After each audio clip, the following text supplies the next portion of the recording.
우리 옆에 계신 분들과 함께 인사하시도록 하겠습니다. 사랑하고 축복합니다. 네, 참 벌써 2월 1일이 시작되었습니다. 한 달이 지나고 두 번째 달이 시작되었는데 2월 한 달 동안 또 하나님의 은혜와 평강이 여러분의 가정에 가득하시기를 주의 이름으로 축복합니다.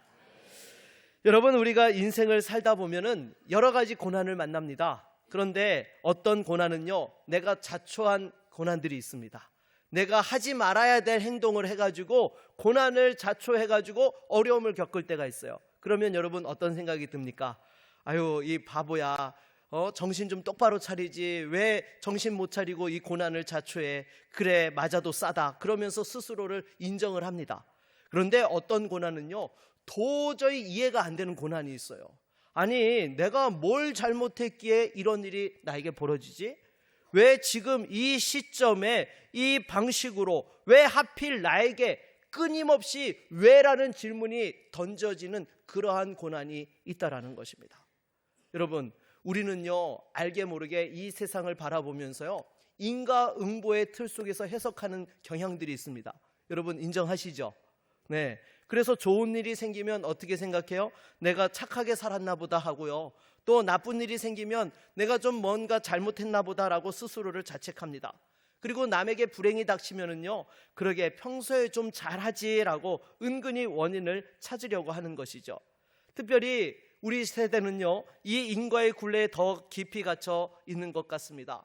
연로하신 부모님에 대해서는 더 잘해드리지 못하는 죄송함에 대해서, 또 자녀들의 미래를 걱정하면서 내가 뭘 잘못 가르쳤나 싶어하는 불안함과, 또 직장에서 어려움을 당하게 되면 내 능력이 부족한 탓인가라며 자괴감을 느낀다라는 것입니다. 끊임없이 원인을 찾고 그 원인의 화살표가 나를 가리킬 때에 우리가 무너져 내리는 그러한 경험들을 하게 되는 것입니다.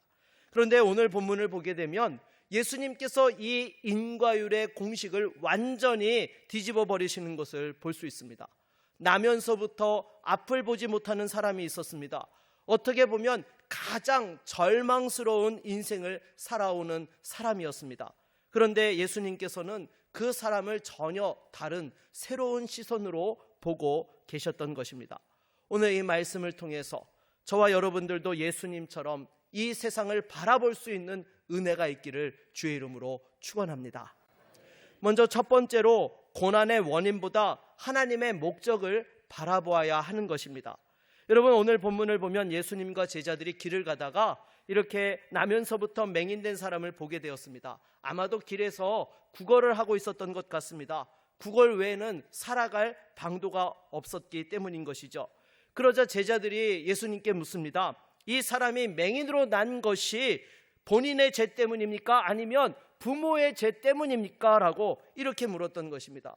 이 제자들의 머릿속에는요, 누가 어려움과 고난을 당하면 이것은 죄 때문이다라는 공식이 있었기 때문인 것입니다. 그래서 남은 질문은 그럼 누구의 죄 때문인가라는 이러한 질문을 하게 되었던 것이죠. 그런데 여러분, 이것은 제자들뿐만 아니라 당시의 유대 사회의 보편적인 그러한 생각들이었던 것입니다. 고난은 반드시 죄의 대가다. 그래서 심지어 어떤 랍비들은 이렇게 가르쳤다고 합니다. 태아도 모태에서 죄를 지을 수 있다. 여러분, 태아가 모태에서 죄를 지어봤자 얼마나 짓겠습니까? 그런데 아주 극단적으로 나면서부터 맹인이라면은 태어나기 전에 죄를 지었든지 아니면 부모의 죄 때문이라고, 어찌되었든 그것은 죄 때문이라고 그렇게 가르쳤던 것입니다. 그러나 예수님께서는 어떻게 대답을 하세요? 우리 3절 말씀을 같이 한번 읽어볼까요? 3절입니다. 예수께서 대답하시되 이 사람이나 그 부모의 죄로 인한 것이 아니라 그에게서 하나님이 하시는 일을 나타내고자 하심이라. 아멘. 여러분, 이 말씀은요, 제자들과 당시 유대인들에게는 충격적인 말씀이었습니다. 고난의 원인을 묻는 질문에 대해서 고난의 목적으로 대답하고 계셨던 것이죠. 제자들은 과거에 대해서 이야기를 하고 있는데 예수님께서는 미래를 보고 계셨던 것입니다. 그래서 제자들은 왜라고 물었을 때에 예수님은 무엇을 위해라고 답하셨던 것이죠. 여러분, 이것이 바로 우리 주님의 시선이라는 것입니다. 인과율로서 모든 것들을 판단하고 평가하는 것이 아니라 은혜로서 바라보고, 정죄하는 것이 아니라 목적으로서 바라보고, 절망하는 것이 아니라 소망으로 바라보는 것이 바로 예수님의 시선인 것입니다. 제가 청년 때에 청년부를 담당하셨던 목사님이 계셨습니다. 그런데 이 목사님이 새벽 기도를 오다가 덤프트럭이 반대편에서 그 가드레일을 넘어와가지고 그 목사님 승용차를 덮친 거예요. 여러분, 그 큰 덤프트럭이 덮쳤으니까 그 작은 승용차를 타고 가던 목사님 어떻게 되셨겠습니까? 바로 그 자리에서 소천하고 마르셨어요. 그런데 당시에 나름 저를 비롯해서 좀 영적이라고 생각하는 우리 청년들이요, 무슨 이야기를 했는가 하면은요, 야, 어떻게 목사님이 새벽 기도를 오시다가 소천하실 수 있어? 이거는 분명히 우리가 알지 못하는 목사님 뭔가 하나님 앞에서 잘못한 것이 있어서 그럴 거야. 어떻게 새벽 기도를 가다가, 여러분 뭘 가다가요? 네, 새벽 기도를 가다가. 네. 그래가지고 이렇게 정말 다른 청년들과 쑥덕쑥덕 하던 그런 시절이 있었습니다. 근데 나중에 시간을 지내놓고 나서 보니까요, 제가 얼마나 철없는 말을 했던지요. 그래서 너무 부끄러워서 하나님 앞에 회개를 했던 적이 있는데요. 여러분들은 어떻습니까? 여러분들도 그런 경험들 있지 않으세요? 누가 잘못했는데 저 사람 분명히 하나님 앞에 잘못했을 거야. 그러고 그 사람에 대해서 나름대로 내 스스로 판결문을 쓰고 있는 그러한 모습들을 아마 여러분들도 많이 행하셨을 것입니다. 그리고 우리 자신의 고난 앞에서도 마찬가지인 것이죠. 내가 뭘 잘못했길래 하나님이 나를 벌하시는 건가? 그 고난의 원인을 찾다가 그 원인의 무게에 그냥 짓눌려서 어찌할 줄 몰라 하는 것입니다. 그러나 예수님께서는요, 이 맹인을 전혀 다른 눈으로 보셨던 것입니다. 이 사람이 앞을 못 보는 것은 죄의 결과가 아니라는 것입니다. 하나님의 일을 나타낼 거룩한 도구라는 것이었습니다. 그러니까 이 맹인의 어두움은요, 절망의 마침표가 아니라 새로운 은혜의 시작점이었다라는 것입니다. 하나님의 영광이 드러날 무대를 준비하고 있었다라는 것이죠. 여러분, 제가 어렸을 때에는요, 참 이 밖에서 구걸하는 분들이 많으셨어요. 요즘은 기초생활수급이라든지 여러 가지 사회보장제도가 많이 되어져서 그런 분들을 좀 많이 못 보는 것 같은데, 제가 어렸을 때는요, 맹인들이 이렇게 구걸을 했던 기억이 있습니다. 천지만물 못 보는 이 불쌍한 병신 적선이요. 제가 이게 흉내를 잘 못 내요. 네, 이해하시고 들으세요. 네, 참 자신을요, 불쌍한 병신이라고, 운명에 짓눌린 존재라고 그렇게 표현하면서 사람들한테 자기를 불쌍하게 동정해달라고, 한 푼이라도 적선해달라고 그렇게 도움을 구했던 것입니다. 그런데 예수님께서는요, 이 맹인을 저주받은 죄인으로 보지 않으셨어요. 오히려 어떻게 보셨어요? 하나님의 영광을 나타낼 거룩한 도구로 보셨다라는 것입니다. 여러분, 지금 여러분의 삶에 설명할 수 없는 고난이 있습니까? 왜 하필 나에게 이런 일이 생겼는지 도무지 이해가 되지 않는 어둠의 터널을 지나고 있습니까? 예수님의 시선으로 그 상황을 바라볼 수 있기를 바랍니다. 여러분, 단순히 여러분의 죄 때문이 아닙니다. 하나님이 버리셨기 때문인 것이 아닙니다. 오히려 하나님이 영광 받으시기 위해서 여러분을 지금 준비하고 계시다라는 것입니다. 여러분, 우리 믿음의 성도에게는요, 절대로 절망의 마침표는 없습니다. 하나님께서 반드시 새 일을 행하시는 것입니다. 우리 옆에 있는 분들과 이렇게 한번 인사해 보도록 하겠습니다. 당신의 고난은 하나님의 새로운 시작입니다.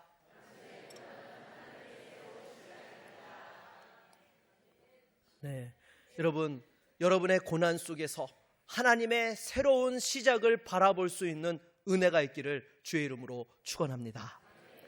두 번째로, 내 계산이 멈추는 곳에서 하나님의 기적이 시작되는 것입니다. 여러분, 오늘 본문 6절로 7절 말씀을 다시 한번 읽어보도록 하겠습니다. 같이 읽겠습니다.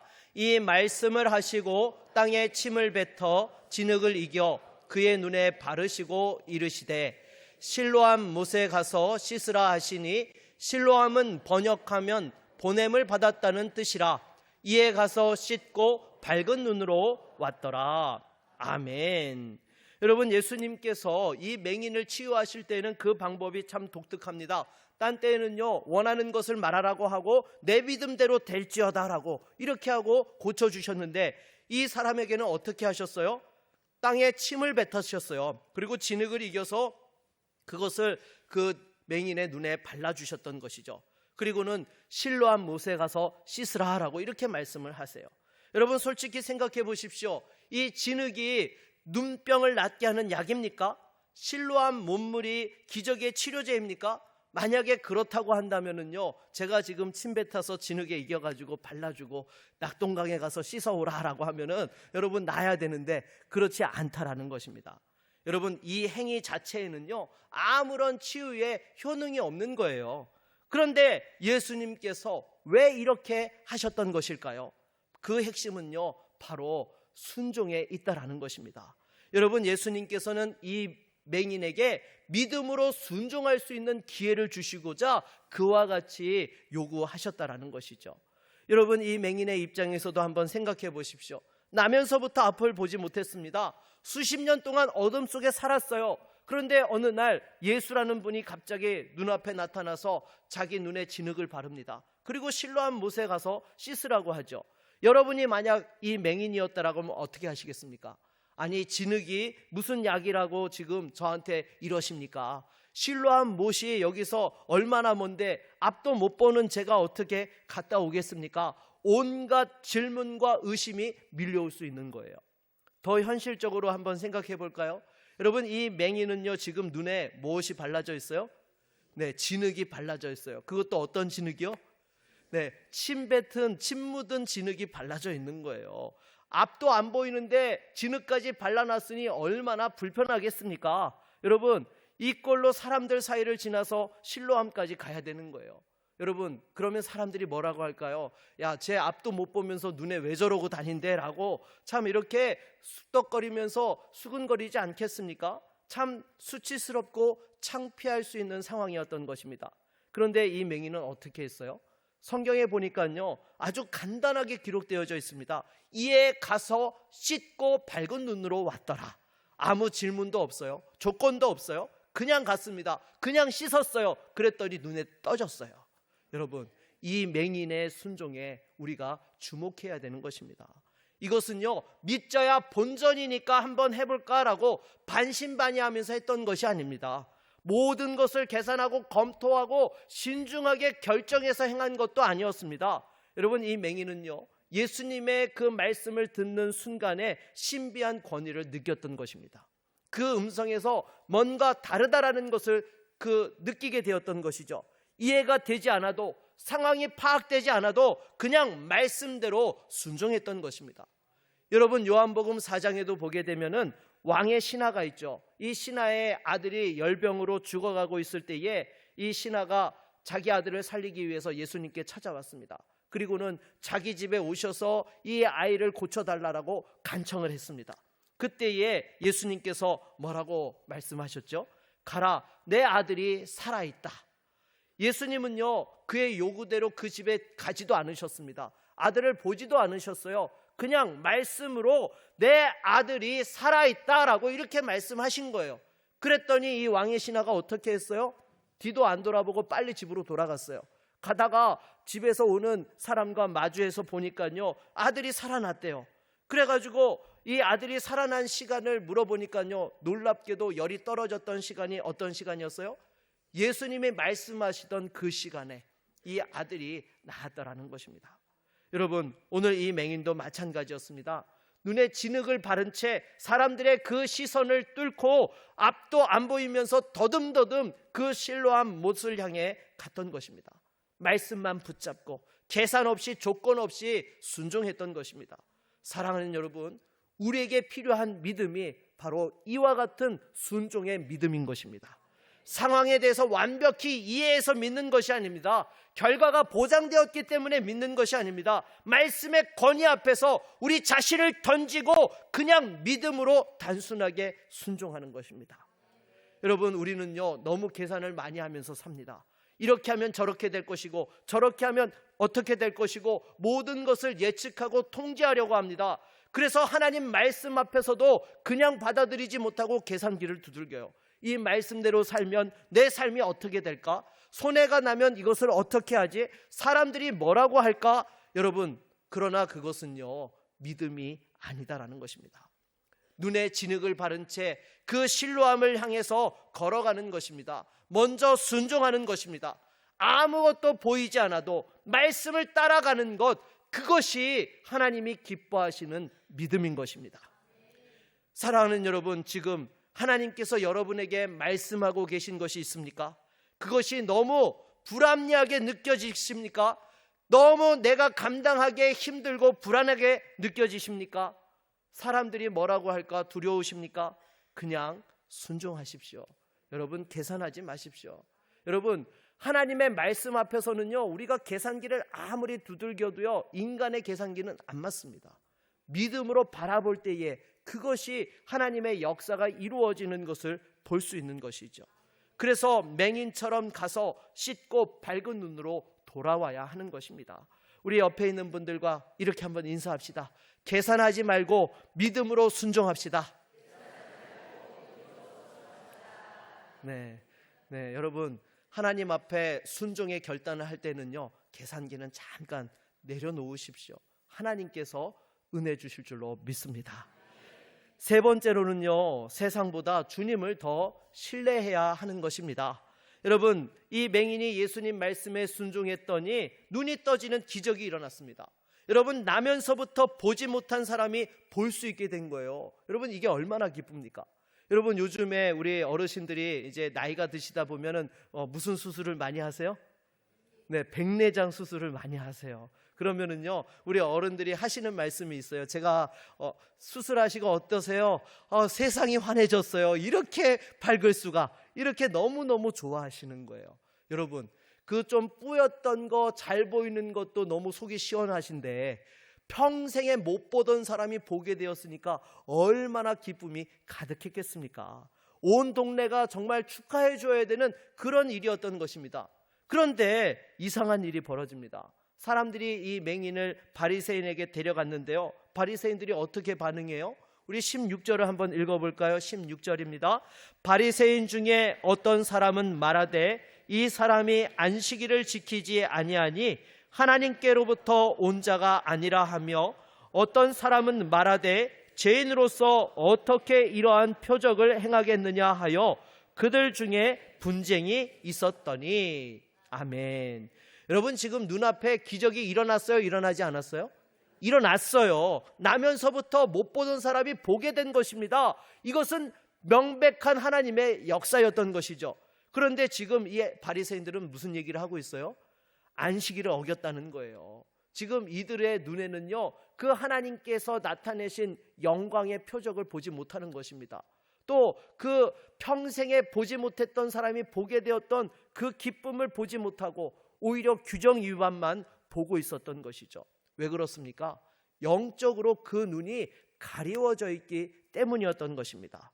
여러분, 종교적인 권위와 사회적인 지위, 내가 옳다는 확신과 이런 것들이 오히려 영안을 가리게 해서 하나님의 행하신 그 진리와 은혜를 보지 못하도록 하였다라는 것입니다. 여러분, 이 바리새인들은요, 율법의 전문가들이었습니다. 성경을 달달 외우는 사람들이었습니다. 그럼에도 정작 하나님께서 행하시는 일을 그 눈앞에 보면서도 깨닫지 못했더라는 것이죠. 더 안타까운 것은요, 18절 이하에 나오는 부모의 반응입니다. 이 바리새인들이 맹인의 부모를 불러서 신문을 합니다. 이게 거짓말인 것 같아서 못 보던 사람이 어떻게 보나 싶어서 그 부모에게 물었습니다. 그랬더니 이 부모가 어떻게 대답을 합니까? 20절로 21절을 보면은요, 이 사람이 우리 아들인 것과 맹인으로 난 것을 아나이다. 그러나 지금 어떻게 해서 보게 되는지 또는 누가 그 눈을 뜨게 하였는지 우리는 알지 못합니다. 그에게 물어보십시오. 장성하였으니 자기 일을 말할 것입니다 라고 이렇게 대답을 합니다. 그런데 여러분, 왜 이렇게 말한 거예요? 22절 우리 한번 같이 읽어볼까요? 22절입니다. 그 부모가 이렇게 말한 것은 이미 유대인들이 누구든지 예수를 그리스도로 시인하는 자는 출교하기로 이미 결의하였으므로 그들을 무서워함이로라. 아멘. 여러분, 이 맹인의 부모는요, 자기 아들이 눈을 뜬 기적을 보았던 것입니다. 얼마나 감사한 일이에요. 그런데 지금 그 일에 대해서 증언하는 것을 피합니다. 왜요? 바리새인들이 출교를 결의했기 때문인 것입니다. 여러분, 당시에 출교라는 것은 어떤 일인가 하면은요, 오늘날 출교는요, 교회 못 오게 하는 게 출교라고 한다면은요, 이 당시에 출교는요, 회당에서 쫓겨나는 것뿐만 아니라 사회에서도 매장당하는 거예요. 더 이상 그 어떤 커뮤니티에서도 받아주지 않는 것입니다. 사람들과 어울리지도 못하는 거예요. 오늘날 식으로 말하게 되면은요, 여러분들이 속한 커뮤니티에서 강제적으로 퇴출을 당하는 것입니다. 여러분이 친하게 지냈던 사람들과 가지고 있는 그 대화의 메시지들, 카톡들 있잖아요. 근데 어느 날 일어났더니 다 퇴출당하고 아무도 없는 거예요. 그리고 전화를 해도 받지를 않고 투명인간 취급을 하는 것입니다. 여러분, 그러면 마음이 얼마나 힘들겠습니까? 그 두려움 때문에 부모임에도 그 아들에게 일어난 기적을 증언하기를 외면하였던 것입니다. 여러분, 참 가슴 아픈 장면인 거예요. 기적을 목격한 부모가 증언하지 못하다니, 세상의 평판과 또 사람들의 시선 때문에 두려워서 그 입을 다물어 버렸던 것입니다. 하지만 놀라운 것은요, 이 맹인의 태도였던 것이죠. 바리새인들은 이 맹인을 불러다가 압박을 합니다. 너는 저 사람이 죄인인 줄 알고 너도 하나님 앞에 영광을 돌려라, 이렇게 이야기를 합니다. 이게 무슨 말인가 하면요, 예수가 죄인이라는 것을 인정하라고 협박을 한 거예요. 그랬더니 이 맹인이 뭐라고 대답을 해요? 우리 25절 한번 읽어볼까요? 25절입니다. 대답하되 그가 죄인인지 내가 알지 못하나 한 가지 아는 것은 내가 맹인으로 있다가 지금 보는 그것이시니이다. 아멘. 여러분, 지금 뭐라고요? 한 가지 아는 것은 내가 맹인으로 있다가 지금 보는 그것입니다 라고 이렇게 말씀하고 있는 거예요. 여러분, 이 맹인에게는요, 신학적인 지식도 없었습니다. 율법을 해석할 수 있는 능력도 없었습니다. 바리새인들처럼 논쟁할 수 있는 논리도 부족했습니다. 그러나 그에게는 확실한 경험이 있었습니다. 나는 못 봤는데 이제 볼 수 있다. 이것은 아무도 부인할 수 없는 사실이고 팩트였던 것입니다. 여러분, 이 말씀을 보노라면 너무 대조적이지 않습니까? 율법의 전문가들은 눈앞에 기적을 보면서도 안식일 규정에 갇혀가지고 그 하나님의 역사를 보지 못하는 것입니다. 영안의 눈이 가려서 깨닫지 못하는 거예요. 맹인의 부모는 출교를 들어와서 진리를 증언하지 못하고 있습니다. 그러나 여기 이름도 없는 이 맹인은 자기가 경험한 은혜를 담대하게 고백하고 있는 것입니다. 기존의 눈뜬 자들이 오히려 영적인 맹인이었고, 이 맹인이었던 사람은 육신의 눈만 뜬 것이 아니라 영안의 눈까지 열려서 예수님을 보게 되었던 것입니다. 사랑하는 여러분, 우리도 우리 자신을 돌아보아야 되는 것입니다. 여러분, 우리가 눈을 떴다고 해서 다 눈 뜬 것이 아닙니다. 무엇을 떠야 돼요? 영안의 눈이 열려져야 되는 것입니다. 우리가 예수 믿으면서도요, 이 영안의 눈이 가려지게 되면은요, 하나님의 일하심을 보지 못하고 세상 사람들과 똑같이 살아가게 되는 것입니다. 아니요, 여러분, 이 영안의 눈이 열려져야 우리가 이 세상에서 하나님의 그 일하심과 역사하심 속에서 우리가 다시 한번 쓰임받고 하나님 앞에서 믿음으로 승리하며 살아갈 수 있는 것입니다. 이 영안이 닫혀지면은요, 절대로 믿음의 그 역사를 깨닫지 못하는 것이죠. 사랑하는 여러분, 무엇보다도 성령께서 여러분의 그 영안의 눈을 열어주셔서 다시 한번 하나님의 일하심을 보며 쓰임받는 은혜가 있기를 바라겠습니다. 우리 옆에 있는 분들과 이렇게 한번 인사하도록 하겠습니다. 내가 만난 예수님을 자랑합시다. 네, 내가 만난 예수님을 자랑하는 우리 모두가 되기를 바라겠습니다. 오늘 말씀을 정리하도록 하겠습니다. 먼저 첫 번째로, 예수님께서는 고난의 원인이 아니라 목적을 보십니다. 여러분, 우리가 고난을 당할 때에 이것은 절망의 마침표가 아닙니다. 하나님의 영광이 드러날 시작점이 되는 것이죠. 설명할 수 없는 고난 속에서도 다시 한번 하나님께서 일하실 것을 기대할 수 있는 성도가 되기를 바라겠습니다. 두 번째로, 계산 없는 순종이 변화를 일으키는 것입니다. 여러분, 맹인처럼 말씀의 거리를 붙잡고 그냥 걸어가십시오. 이해가 되지 않아도, 결과가 보장되지 않아도 순종할 때에 눈이 열려지게 될 줄로 믿습니다. 세 번째로, 내 경험과 지식이 오히려 진리를 막을 수 있다는 것입니다. 여러분, 진정한 믿음은요, 여러분, 성령께서 열어주시는 은혜요, 하나님의 말씀인 줄로 믿습니다. 다시 한번, 세상의 평판보다도, 내 경험과 지식보다도 하나님 앞에서의 그 믿음을 고백할 수 있는 은혜가 있기를 바라겠습니다. 그래서 마지막으로 한 가지 더 말씀드리면은요, 여러분, 성경은요, 연구한다고 해서 깨달아지는 지식의 책이 아닙니다. 여러분, 바리새인들을 보십시오. 평생에 그 성경을 연구하고 암송까지 했던 사람들이었습니다. 그러나 눈앞에서 하나님이 일하시는 것을 보고도 깨닫지 못했던 것이죠. 반면에 이 맹인은요, 예수님을 한번 만났을 뿐인데 점점 더 예수님이 누구신지를 알아가게 됩니다. 처음에는요, 예수로 아는 그 사람이 나를 고쳐줬다고 얘기를 했고요, 그리고 나서는 그 사람에 대해서 선지자라고 고백을 했고요, 그 다음에는 우리 주님 앞에 주여라고 이렇게 믿음의 고백까지 하게 되었던 것입니다. 여러분, 무엇이 이 차이를 만들었을까요? 바로 성령의 역사인 것입니다. 성령의 은혜가 임할 때에 하나님의 말씀이 깨달아지고 하나님의 일하심이 보여지게 되고 그 속에서 결단과 순종으로 이어질 수 있게 되는 것입니다. 여러분, 무엇보다도 항상 하나님께서 우리의 영안의 눈을 열어주시도록 성령께서 우리에게 말씀하여 주시고 동행하여 주시고 은혜 베풀어 주시도록 구하며 성령과 함께 살아갈 수 있는 은혜가 있기를 바라겠습니다. 그럴 때의 고난 속에서도 하나님의 관점에서 해석할 수 있게 되는 거예요. 여러분, 우리가 인간적으로 바라보면은요, 그 삶에서 얼마나 끊임없는 원망과 불평이 터져 나오겠습니까? 그러나 하나님의 관점에서 보면은요, 이것이 정말 축복으로 가는 지름길이다라는 사실을 깨닫게 되는 거예요. 여러분, 이스라엘 백성들이 왜 출애굽을 하고 그 1세대들이 망했습니까? 하나님의 관점에서 보지 못했기 때문입니다. 인간의 눈으로 보다가 망하고 말았던 거예요. 하나님의 관점으로 본 사람은요, 그 약속의 땅의 축복을 누릴 수 있었던 것입니다. 사랑하는 여러분, 우리도 마찬가지인 것입니다. 하나님의 관점에서 다시 한번 우리 인생을 바라볼 수 있기 바랍니다. 그리고 더불어서 주의 음성에 순종할 수 있어야 되는 것입니다. 진흙을 바른 채 그 신라움으로 걸어갔던 맹인처럼 계산하지 말고 조건 달지 말고 그냥 말씀 따라 여러분 갈 수 있기를 바랍니다. 그때 우리도 한 가지 아는 것은 내가 맹인으로 있다가 지금 보는 것이다라고 당당하게 고백하게 될 줄로 믿습니다. 다시 한번 이 말씀을 의지하여서 날마다 하나님 앞에서 믿음으로 승리하며 쓰임받고 영광 돌릴 수 있는 우리 모두가 되기를 주의 이름으로 축원합니다.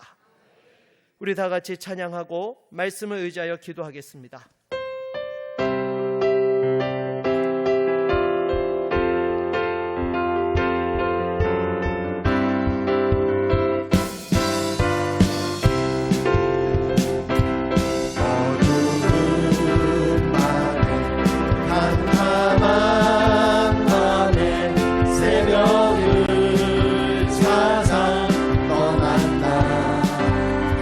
종이 울리고 낙이 울어도 내 눈에는 오직 밤이었소. 우리가 처음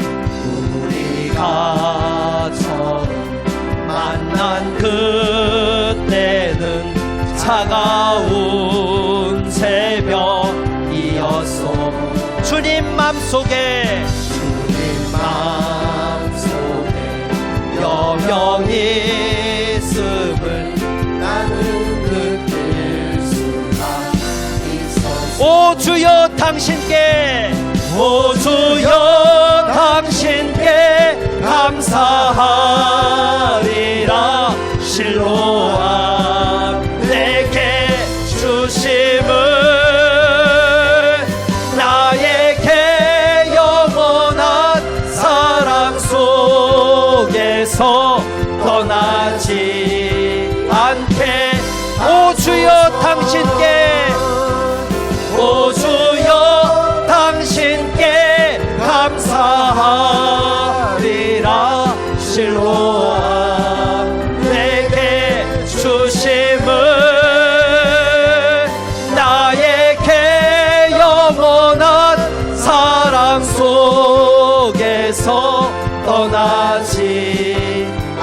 대하소서. 할렐루야. 여러분, 이 시간 말씀을 의지하여 우리 함께 기도합시다. 정말 이해되지 않는 그 어려움 속에서 여러분, 하나님께서 이 시간 나의 영안을 열어주십시오. 성령의 눈으로 보게 하여 주시옵소서. 하나님 앞에 믿음으로 결단하게 하여 주시옵소서. 순종하게 하여 주시옵소서. 다시 한번 그 눈이 보게 하여 주시옵소서. 우리 함께 같이 주님 한번 찾고 기도하며 나아갑니다. 주여, 하나님 아버지, 이 시간 주님 앞에 간구합니다. 주님, 우리가 정말 말할 수 없는 어려움과 고난 속에서 원망만 하고 불평만 하고 낙심만 하고 있지는 아니하였는지요. 다시 한번 이 시간 성령께서 우리에게 말씀하여 주시는 이 말씀 앞에서 우리의 믿음을 고백하며 나아갑니다. 주님, 우리는 부족하지만 이 시간 우리를 도와주시옵소서. 이 모든 일들을 하나님의 관점에서 보게 하여 주시고 하나님의 뜻 가운데서 해석할 수 있게 하여 주셔서 다시 한번 감당할 수 있는 힘과 능력을 더하여 주시옵소서. 할 수 있거든이 무슨 말이냐? 믿는 자에게 능치 못함이 없느니라 말씀하신 주여, 이 시간 사랑하는 주의 성도들을 통하여서 역사하여 주시옵소서. 먼저 그 영안이 열려지게 하여 주시고 하나님의 일하심을 보게 하여 주시며 하나님의 기적이 임하게 하여 주셔서 날마다 주님과 함께 동행하며 나아갈 수 있는 우리 모든 성도들 되게 하여 주시고 주님 앞에서 순종해야 될 부분 순종할 수 있게 하여 주시고 결단해야 될 부분 다시 한번 결단할 수 있도록 은혜 베풀어 주시옵소서. 우리와 함께하여 주시기를 원합니다. 떠나지 않게 하소서. 예수 그리스도의 이름으로 기도드립니다. 아멘.